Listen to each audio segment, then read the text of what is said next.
আপনারা জানেন পৃথিবীর বুকে সব জায়গায় মতভেদ রয়েছে, মাসলা মাসাইলে মতভেদ রয়েছে, কাজের দিক দিয়ে মতভেদ রয়েছে, সব কিছুতেই মতভেদ আছে, খেলাফ আছে। কিন্তু মৃত্যুবরণ করতে হবে, এতে কাউরে কি মতভেদ আছে ভাই? কাউরের মতভেদ নেই না। মৃত্যুর পরে কবর যেতে হবে, এতে কাউরের কি মতভেদ আছে? কাউরের মতভেদ নেই। কবরে সবাইকে একদিন যেতেই হবে, এতে সবাই জানে।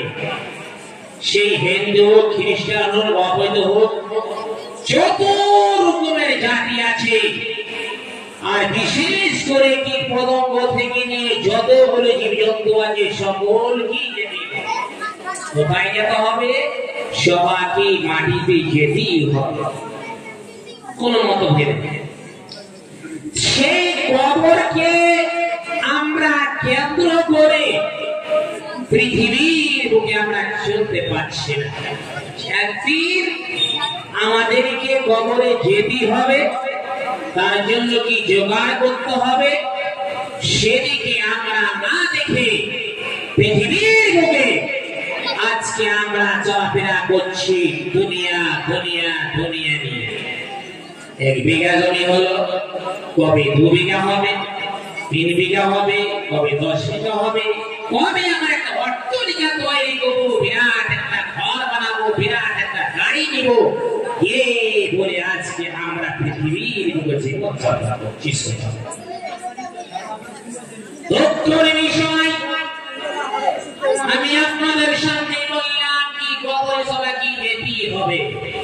আপনাদের মধ্যে একটা প্রশ্ন লেগে যাচ্ছে, মাওলানা সাহেব, যাকে তিমি মাছে খেয়ে ফেলল, যাকে হিংস্র প্রাণীতে খেয়ে ফেলল, সেই লোকটা তো কবরে গেল না, কোথায়?